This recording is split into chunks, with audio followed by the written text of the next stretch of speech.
Wait, is it something stupid again? Before let me just check that I'm not memeing. And then I literally Gaming just and said tech. gaming and tech content creator. Okay, that's fine. Jess Hinds, thank you so much for being here. I appreciate it. I know that you are super busy. Um, I always make time for you, Chloe. So yeah, you are a gaming and tech content creator, but as I said, there's a lot more to it than just that. And I'm going to let you expand on gaming and tech content creator. You, just before we hit record, you were like, I'm not in esports. So Yeah. I want to hear a little bit about the gaming and tech content creator thing. Yes. So I guess I could say I started the content creator journey through streaming. I watched a lot of streams, especially during lockdown, and that's kind of when I decided I want to do this myself. I spend a lot of time playing games. I might as well stream while I'm doing that. And that kind of just took off. Mm-hmm. And then, brand deals start coming in and you start doing things for peripherals and things for other games. And then I expanded from streaming into like content creation for game distributors and for people that do gaming hardware and streaming hardware. And then I guess recently, within the past year or so, I've kind of just stopped streaming altogether. I stream like Same. occasionally when, you know, you know how it is. I stream occasionally. I don't know, the wind blows east hard enough. But other than that, yeah, it's just been like full time, not only for my own channels, but for other brands and their channels. I feel like that's predominantly my work is creating short form content for other brands. And then also longer form content for brands and websites and stuff, which has been a lot of fun. But yeah, so the career's evolved a little bit Mm-hmm. from And the streaming you, days. yeah, same. um, it happens. You actually, before you got into streaming and gaming, I like to call it like gaming entertainment because Yeah. there's the like athletic side and then there's like the entertainment side, right? And they're quite Yeah. different. Before you got into gaming entertainment and tech, you were in a creative career. Which, Yeah. I mean, you're still in a creative career, actually, Yeah. very much so. But yeah, tell me about that. Yeah, so I actually I studied fashion design and I worked in that industry for many years with different companies, mostly like retail focused. And it was a lot of fun, but it was very demanding. And, quite often you're working like on Christmas Day because you work all the commercial holidays, right? So when most people are out spending money, you're working, you're not resting. Um, so I decided to leave that and then go freelance and do a job where I was still working Christmas days. Anyways, You just love it. You live to work on but holidays, this just time admit it it. was my choice, so it's different. Um, yeah. And then I guess my experience with like production and film and all of that came from like when I was younger, I did modeling and I did TV commercials. And when I did a lot of the fashion work, it was mostly being on sets and doing those kind of shoots. So I think I've carried a lot of that over into this, which has been nice. Mm-hmm. So I don't feel like I've wasted years of my life learning all these skills Mm-hmm. for nothing to sit and play video games. Yeah. I've carried something with me. Don't you love it when people are like, "Oh my gosh, that's so cool! You You just sit you and just play play video video games? games. Like, wow, that must be so fun." I actually stopped correcting people at a stage. Like, I think 2 years ago, I just used to say to people, I play video games, and then watch like their faces twitch when they try to figure out how you Yeah. make money from that. And I would never explain it. I'd just be like, no, I just want to play video games. Yeah, that's it. That's No, all. no I don't further comments. share it. Yeah. No, I love Nothing that as else. well. I also used to get that and I'd just be like, oh my gosh, I have to explain like the whole, which is fair, right? It's a Yeah. fair question. Like, how do you make money from it? Yeah. But there's a lot of work that goes into it, obviously, It's if you more take fun it to just not seriously. explain it though and watch people Yeah. melt and just be like, but. Yeah. Doesn't make sense. You're meant to hate your job. You're not meant to have fun. Like Especially what? if it's like a finance bro that's working like Yeah. 18-hour days and you're like, I just Yeah. want to play video games all day. And Jess, you still do modeling. Um, so I do. what I know I saw on your TikTok, you're quite big on TikTok. And I saw on your TikTok you were talking about doing you do fashion modeling, but you also do commercials and you enjoy commercials Yeah. more than the More than modeling side. I yeah. mean, it's still modeling, but You know, like the thing is, okay, I'm only 30, but in model years, that's like being 50. So I'm not getting booked for as many fashion shoots as I used to, hey? I think I think when you're like in your 20s, that's a good space to be. When you're in your 30s, not so much. Um, you get but yeah, casted as like the auntie or like the mom or yeah, like no, the I do a lot grandmother. of mum work now. Hey, I'm always like a mum or something, which is actually lots of fun. Um, Yeah. but yeah, I like commercials because it's like being on like a mini movie set for the day, right? Like it's Mhm. a lot of fun. Whereas the fashion stuff, it's actually quite demanding, and Mhm. a lot of it's not fun. A lot of it's like we just need to get these looks out and go. So like they can be fun, but it's touch and go, to be honest. I feel like all Yeah. the fashion shoots that pay a lot are terrible, and then all the ones that don't pay are so much fun. So you have Yeah. to like choose between doing something fun and creative or like sitting there doing a commercial thing for Superbalist where you're like in and out of clothes, like 50 Yeah, looks, you know? yeah. Yeah, factory So line. yeah, literally, you're just a body that needs to get dressed and undressed as quickly as possible. Yeah. Yeah. And is there a job or a project that you've worked on that was your favorite?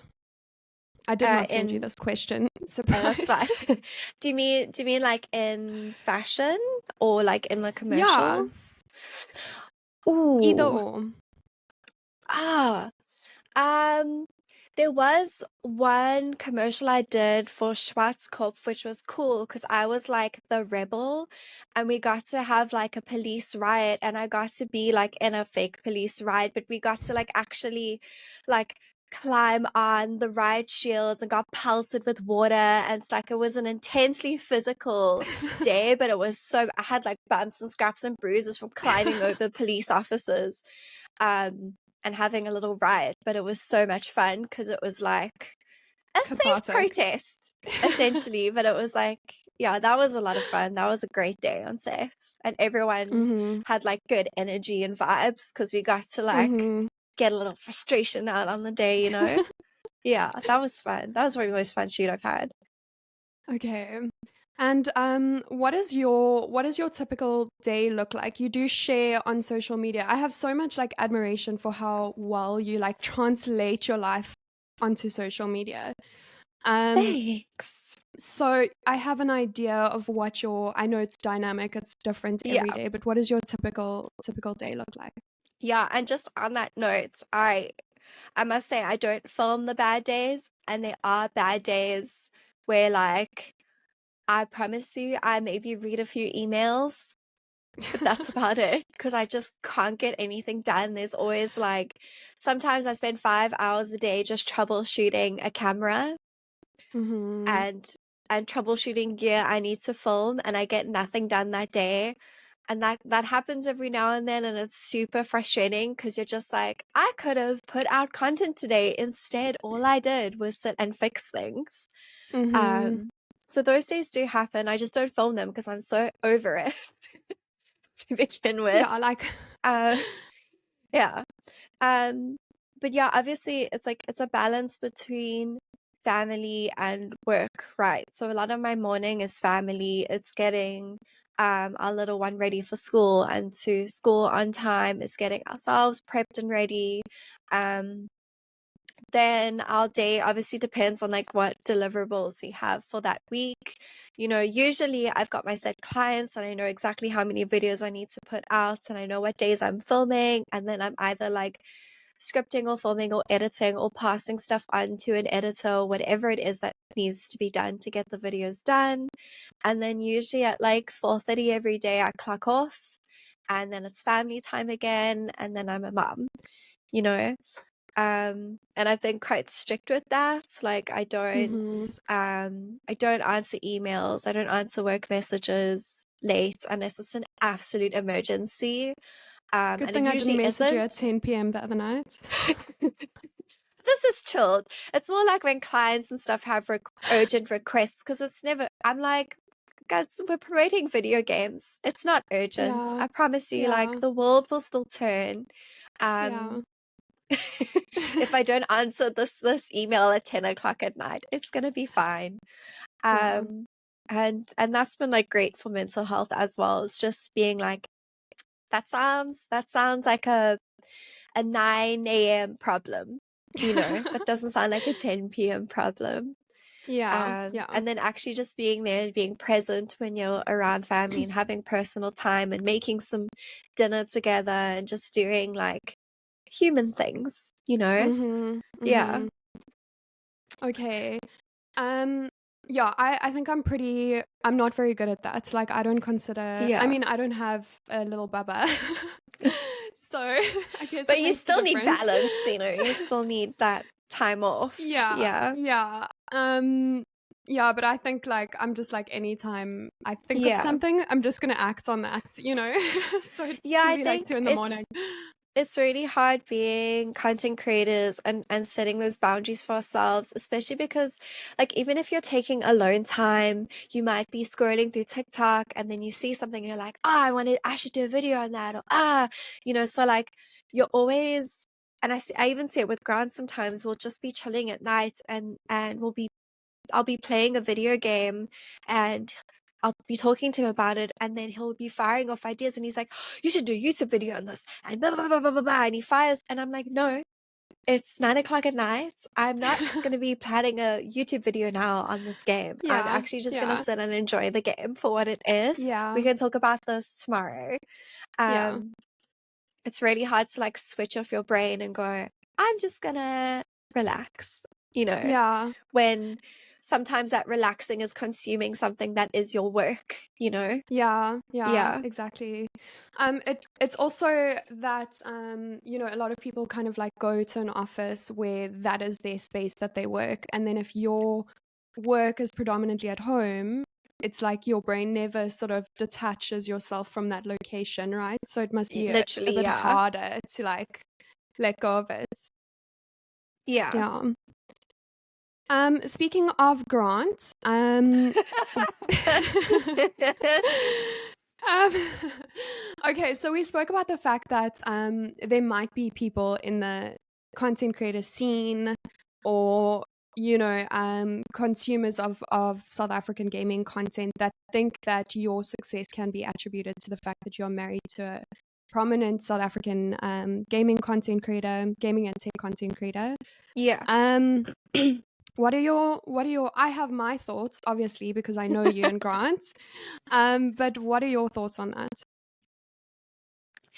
Um, I think my thoughts might surprise people because I think a lot of people assume I'm gonna immediately defend that, but like to some point I do agree, actually.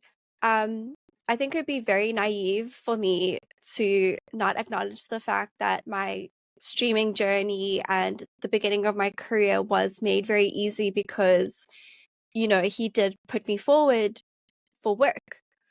But I think the thing that frustrates me is he's never just put me forward. He puts other people forward as well. He always has Mm, and always will.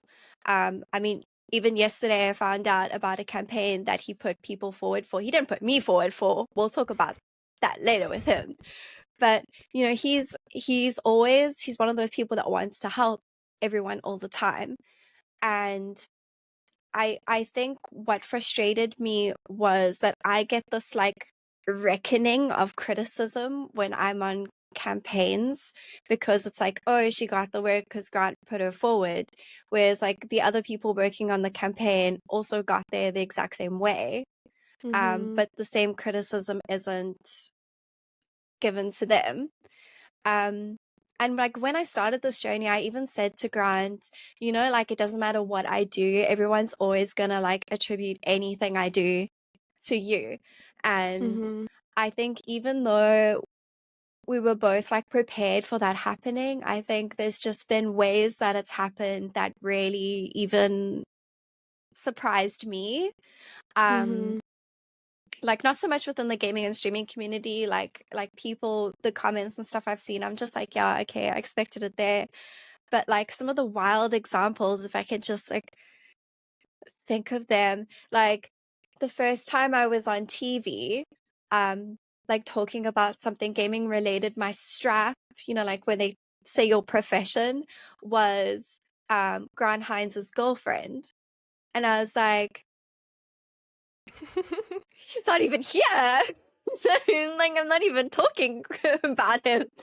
Um, and there's been times where we've been like interviewed for newspaper articles, and then you like give them all your bio and all of that kind of information, and then they'll be like Grant Hinds, gaming and tech content creator, TV personality, blah blah blah blah blah, and then I think they use up all the word limit because then they get to me and they're like, and Jess Hinds, his wife, and you're like, okay. Like one newspaper even went so far as to take a quote, like something I said, like I said it to them, and then they made it Grant's quote. They were like, Grant Hinds said, quotes, and then they put my words there, and I was like,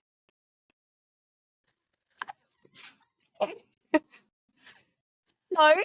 Gosh, that's so So funny. I'm laughing about it, but it's just it's at such a systemic level that like I Mm-hmm. just realized I can't fight it anymore, and I've stopped acknowledging it because I'm just like, I knew this was going to happen, and the point that Mm-hmm. it's happening is so ridiculous. Yeah. And I think the only thing that's kind of like mentally made me get through this without leaving, because there have been times, I won't lie, where I've been like, why am I doing this? Because it doesn't matter what I Mm-hmm. do, people are like, oh, you're getting into the ground getting thing. Um, the kind of like solace that's gotten me through is looking at the clients I have who still work with me 3 years on, and I'm like, they're not working with me again because someone like recommended me for the campaign, because like at the end of the day these people need to report back to someone, and they need to be like, this campaign was successful, this is the media we got, this is like the metrics. And if I'm doing putting out, can I swear, can I say shitty, Yeah. if I'm putting Go for out it. like shitty, crappy content that's getting 200 views, like, sure, then if people are screaming nepotism, I can accept that. But that's not what they're getting. And they're continuing to work with me years on. I'm like, okay, I'm doing something right. And we are unfortunately in an industry, like actually like every industry, where it does rely on who you know. And yes, Grant has put me forward for work. We can all acknowledge that. But he's also put a lot of other people forward for work who've also gotten the Mm-hmm. same jobs that I've gotten, who work with the same people I work with. And I continue to put people forward because it's also who I know. A lot of people have gotten work because I've put their name down in a campaign. And a lot of people have gotten work because they put their names down. It's Yeah. just how this industry works, unfortunately. Yeah, unfortunately. Yeah, but it's true. I think a lot of I mean a lot of people know this, but that's generally what companies will do. They'll ask someone Yeah. that they work with, who do you Yeah. recommend to do this? Exactly. Yeah. I've also been asked before, and it's kind of like yeah, it sucks, but I don't know how else they would go about it, you know? That was kind of my thinking behind Content Book, is that there's a Yeah, directory, you know? But exactly. alas. So okay, so you recently very eloquently spoke about your autism diagnosis. I really love the way you addressed it. Like, you're very good with words. Thank you. And I thought it was so, it made it so comprehensive to someone who, I don't think I have um any level of autism, but I'm not completely sure. Um um You might how find out. You can reference this maybe back and be like, actually, just remember that time. remember that time? Um, how has your diagnosis changed the way you face challenges? Because you obviously, I'm sort of assuming that there was a need for you to find out, Yeah. um, you know, and maybe there were challenges that you were facing that kind of didn't make sense, or you needed a sort of answer to something. Yeah. So how did that whole thing happen, and how has it changed the way you know, sort of take care of yourself and face those same challenges? Yeah. So, for the context of how it happened, obviously I went through my whole life always kind of feeling different, but it was always social anxiety, and it was always OCD, and it was always something else, and then uh Grant has been seeing a therapist for his ADHD, and this was around the time we had Jamie, and I was just like really struggling with motherhood, um m- to a point that I couldn't explain to people. And they were just Grant saw the struggle, and he spoke to his therapist about it, and she for a while like has had, because of things that he's told her about me, she's been like, "Oh, I think she's but I can't really say. um and then something really bad happened, like Jamie got super sick, and it was a very just overstimulating horrible week for me. And then after that I went into like a complete, what we now know was an autistic meltdown. But then I just climbed into bed and didn't talk to anyone for like a week. um and Grattan was super worried, and he spoke to his therapist about this, and she said, I think it's an autistic meltdown, and it's very serious. You need like medical intervention. It's not like something like a flu where you just sleep it off and it goes away. Mhm. So she recommended we go to the neurodiversity center and get an assessment. And we did, and we went through that month-long process. And yeah, I got diagnosed, and I've been working with an occupational therapist since then, which has been quite life-changing. um she was actually quite horrified when I explained to her what streaming was, because I once had an online consultation with her, and I could show her through like the OBS virtual camera like what the stream looked like, and then I picked up the camera and I showed her like the setup with all the lights and the screens, and she was like, how many hours a day do you do this, and how often do you do this for? Like, this is very overstimulating. Like, this is very much not Mm. sustainable for you. And I was like, oh, I felt that, but I mean, a lot of streamers feel tired and whatever after they stream. And she was like, no, no, no, this is bad. Mhm. Like, you definitely need to cut this down. And I ended up just cutting it out completely, which has actually helped a lot. Um, and there's been a lot of content changes. I've cut a lot of work down. I've said no to a lot of things, just because I've learned that my cup is a lot smaller than other people's cups. Um, all the clients that I had were also so understanding during that whole period. Like, I even had one of the clients still, I still get a little, I'm gonna not cry. um, I still had like those clients pay throughout that whole period, even though I didn't deliver any work. They were like, they'd been working with me for years, and they were so understanding. And like, I basically took a month off, and they were like, we're still going to pay you. Don't worry about it. Like, whatever. And that was just such a like, you know, after that, I was like, you can Mm. ask me for anything, any favor you want. Like, like, you guys, you're the best. Um, yeah. And I basically we rely a lot on an editor as well. Jacques, one Jackie one, who's got Mhm. his YouTube channel. He does a lot of editing for us, and that's been a huge help, because quite often I'd spend half of the day like filming and the rest of the day editing. But now I've got that time back to kind of transition slowly and then go into being a mother, where it was like work mom, and a Mhm. lot of autistic people struggle with that like change. And I'm definitely one of them, so that's also helped me immensely. um and then in terms of like the type of content, that's also changed, I think.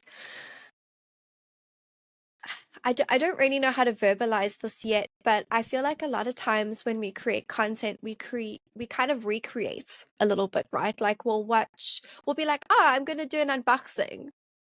But then because I was sitting with a lot of this identity crisis, it was the unboxing's a silly example, but I was like, but why am I doing an unboxing? Like, am I doing it because it's a thing that's done, or am I doing it because that's like who I am and what I want to do? And then I was like, actually, no.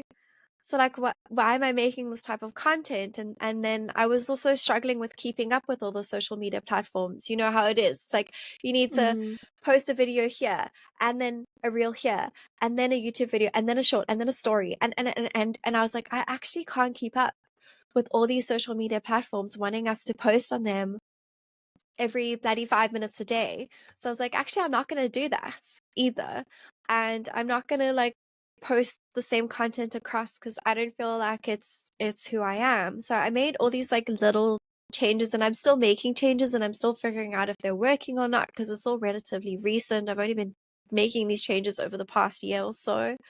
Um but so far it's been good and happy and I've just been like kinder with myself and giving myself days off when I need. And, I do also realize I'm saying this from a place of being able to do those things. There's a lot of autistic creators who I'm friends with who just can't. You can't take Mm-hmm. those days off and you can't do things. And it really is an absolute, like, massive struggle. Um, yeah. Yeah. Um, you started, like, when you were saying you were questioning, like, why are you doing this? Why are you doing it Yeah. this way, kind of thing. Do you think like, sort of difficulty aside, do you think that it's been beneficial to you in any way? Like, do you think it's been beneficial to be neurodivergent in creating content, for example? Um, that's an interesting question. Um, I think I think the struggle I've found is like being personable, you know? I think even with live streaming, there were times I was like, people are going to see through me. It's a Mm-hmm. weird thing when you're like a high masking individual because you are kind of putting on a personality, right? Like my off-camera personality is very reserved, very quiet. I barely speak. But if you want to be live streaming and you want to be content creating, that's not really an engaging personality, right? Mm-hmm. Um, so you do kind of have to put it. It's not that it's not me. It's just that it's a more like, and it's like me after a few cups of coffee. You know, Mm-hmm. there's like Mm-hmm. there's different versions. Um, but it's in terms of like being neurodivergent and creating content, I think the way it helps is obviously like being able to have those niche little interests, like especially when you're in something like gaming or tech that's already niche, to find a niche within that niche is so difficult. But I think for a lot of neurodivergent people, it's something that like is a bit easier because we do tend to latch onto something kind of strange and kooky and weird and become like an expert in that very kooky, weird little thing. And when someone's like, if you're like the keyboard person, for example, and you like know every kind of switch and how linear switches work, for example, and then someone's trying to find content on linear switches, you're going to be that person Mm-hmm. for them, Yeah. right? Yeah. Um, so I think that's kind of the way it helps when we get to use our little we get to weaponize our autism into like these little interests, and then people can like get that knowledge knowing that like it's been researched and it's been Mm-hmm. like we know what we're talking about at that point. Yeah. Yeah. Um, what are you most proud of in your tech and content creating career? um I guess the fact that in the general sense, I guess the fact that I'm still doing it after all these years, I think I haven't even been doing it for that long. It's probably my fourth year now, but even then, it's been such a revolving door. I've just seen creators like come and go because it's such a difficult industry to stay in. Mm-hmm. and to stay motivated and consistent in. And I struggle. Like there are days where I'm like updating my LinkedIn profile because I'm like, I'm done. Like I'm not doing this anymore. I'm gonna get a real job. Um, you know, but yeah, I think just sticking it out despite all its challenges, especially South African creators, like we are really playing this on difficult mode, you know. Mm-hmm.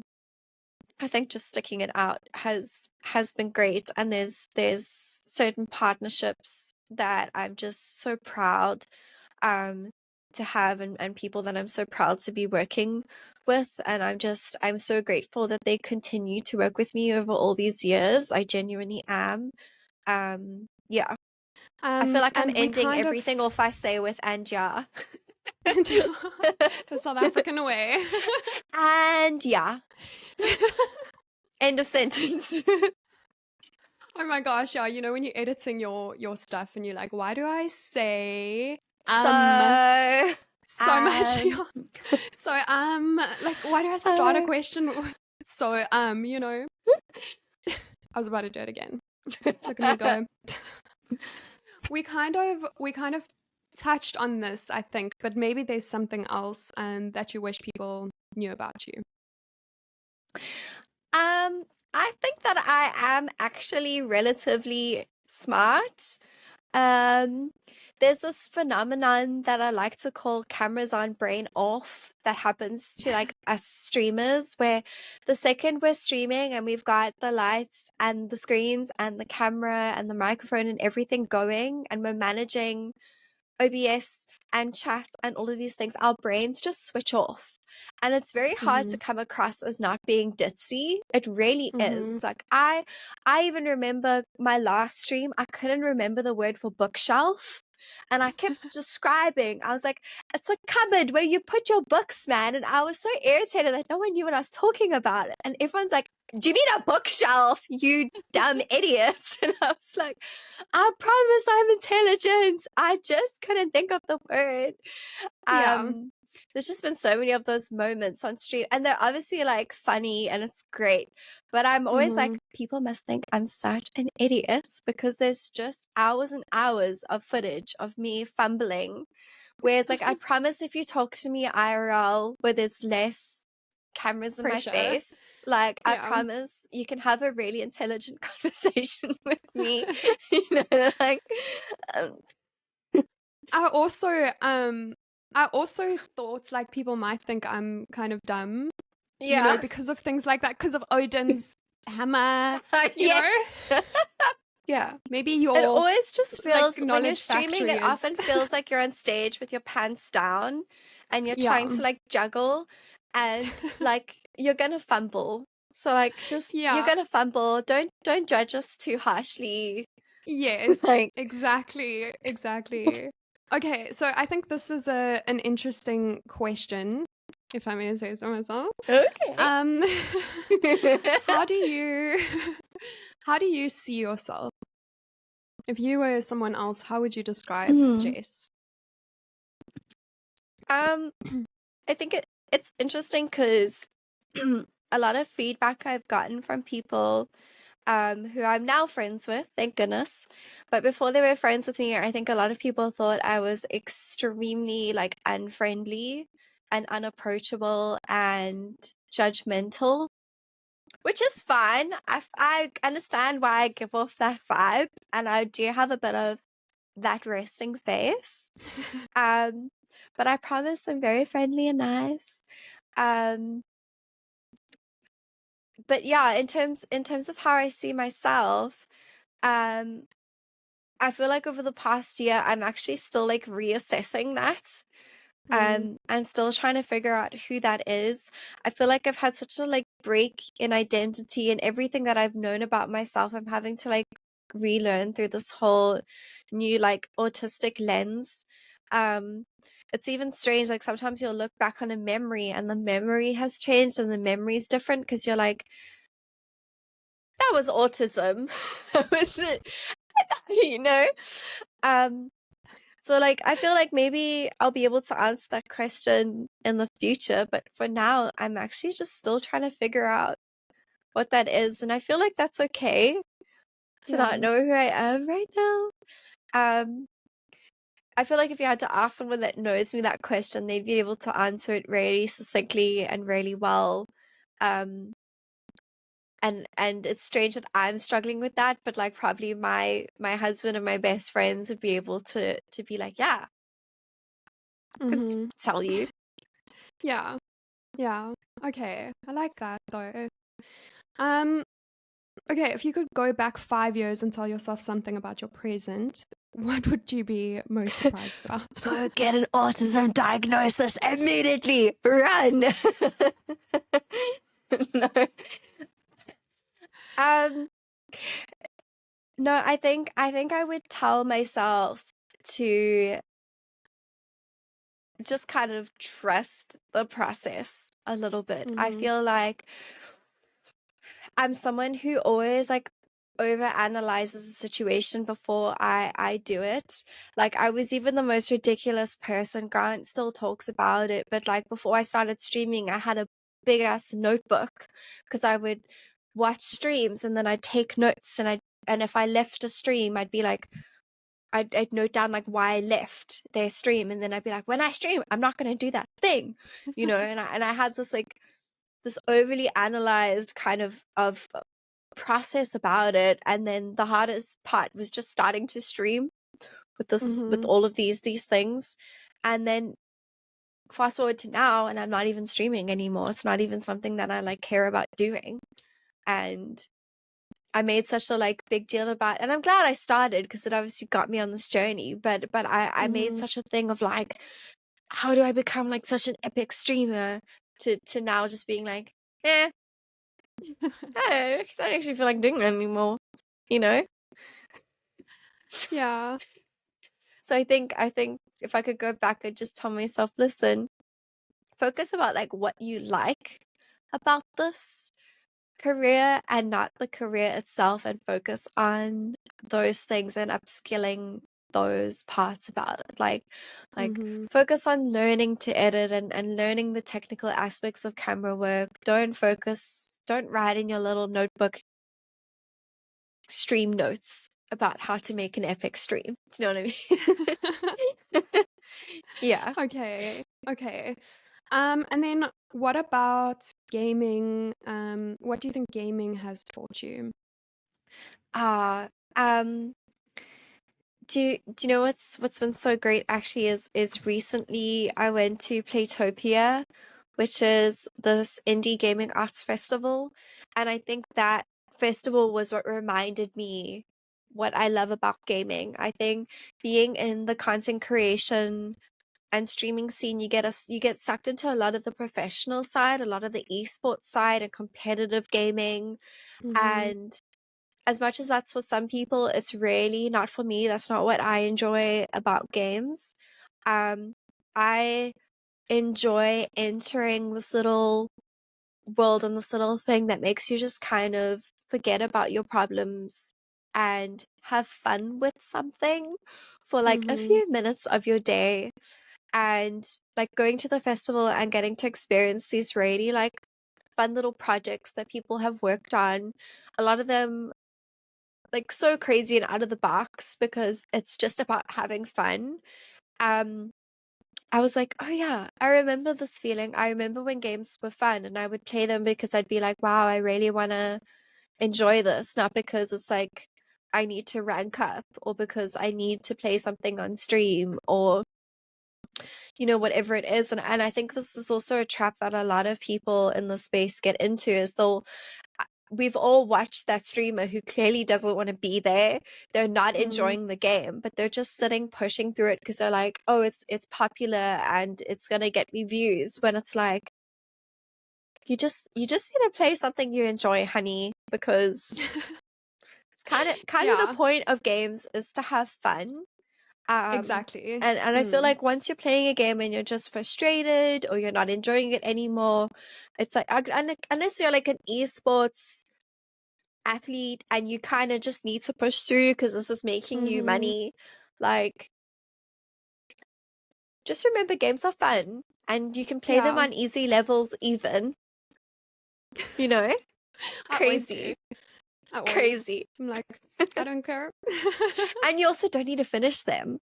Hey? Yeah, yeah. You can start a game and not finish it. It's wild. Okay, who is your favorite brand to work with or for? I think I know the answer, but But I want to I'll hear let you your answer. guess first.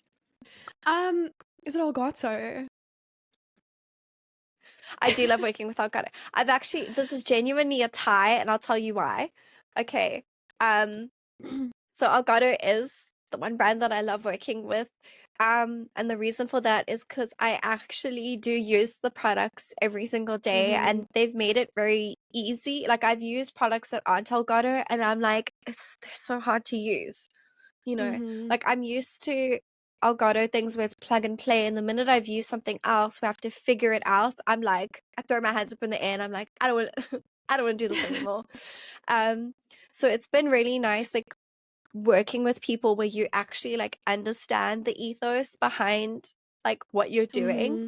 and you're genuinely like excited about the products, and you understand that they're creating things for people like you, and you're like, yeah, like I'm totally on board, I'm part of the team here, you know instead of someone where you're like, yeah, I'm working with them because they're paying me to. Yeah. um and then the second brand that I really like working with is Xiaomi, because they've just given me like complete freedom to do what I want to do. Again, like they know that I use the products every day in our house. So like I'm Mm-hmm. pretty clued up on use cases for them. So they're never like, can you do a video on this product and this is the kind of things we want to talk about. They're just like, here's Mm-hmm. the product, bye. And they let me be creative. They don't even check posts. They're like, just post, just go. And like that Mm-hmm. freedom has been so nice. It just makes working with the product so much easier, and it makes the process faster. I really struggle when things are super stringent and it's like, here's a very detailed brief, and then you create the video, and then we want to approve the video, and then we want to make 20 changes, and now you can post it. And I'm like, just Yeah. hire an ad agency at that point. Because like, Yeah. Yeah. what is my use here for you? Yeah. um so yeah, those two are tied for different reasons. Okay. Okay. Interesting.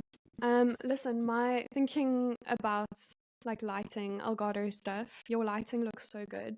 Oh, And I thank you. feel like my lighting is so bad. Like I need to change this. Sorry, Jess. So It's okay. professional.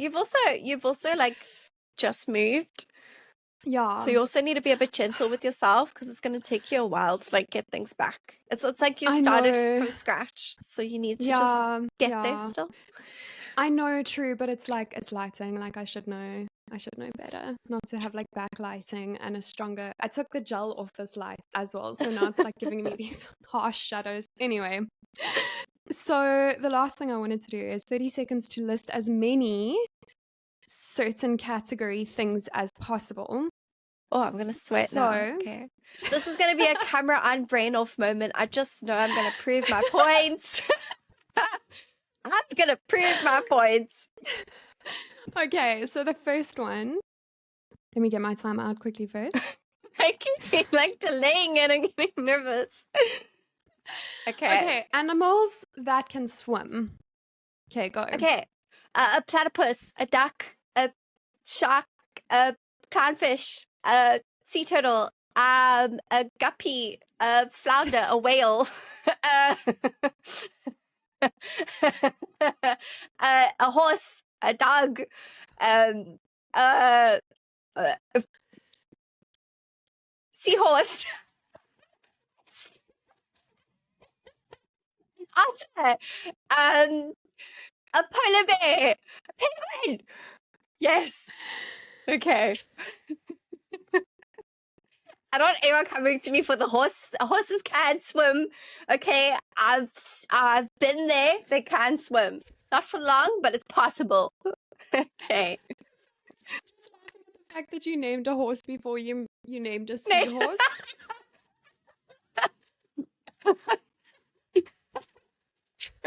I had to say horse to Okay. get to seahorse.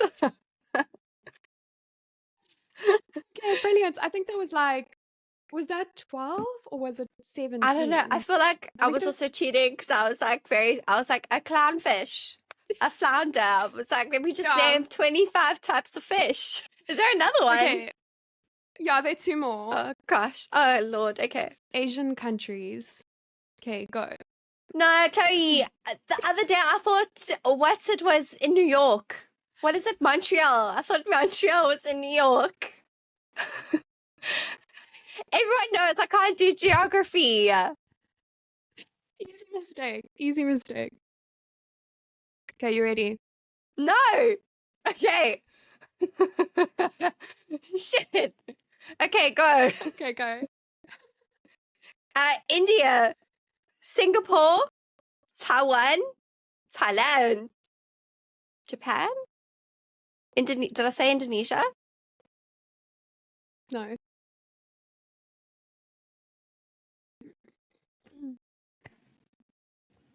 Good morning. Good morning. China. Um.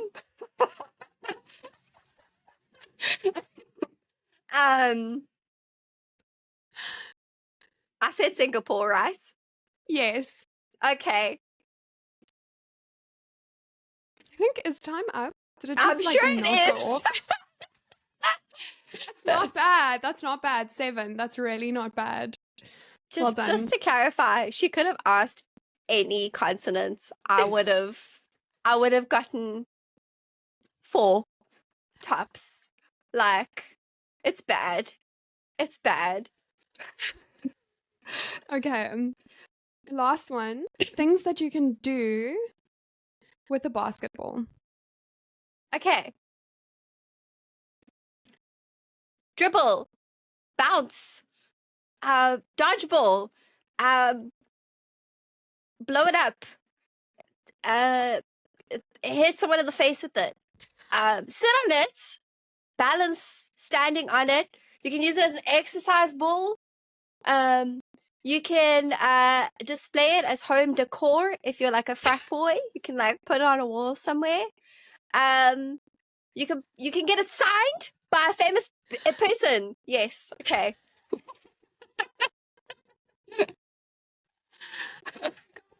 Amazing. I'm actually really impressed with that one. Thank you. I love how I got more basketball uses than I could name countries in Asia. Really shows me where my priorities lie in life. Jess, thank you so much for chatting to me. Always such a pleasure. I have Thank so much you. respect for you. Yeah, and I just love seeing your content, seeing everything you do, you being so honest and like, as I said, like eloquent with how you address challenges. It's Thank really you. respectable.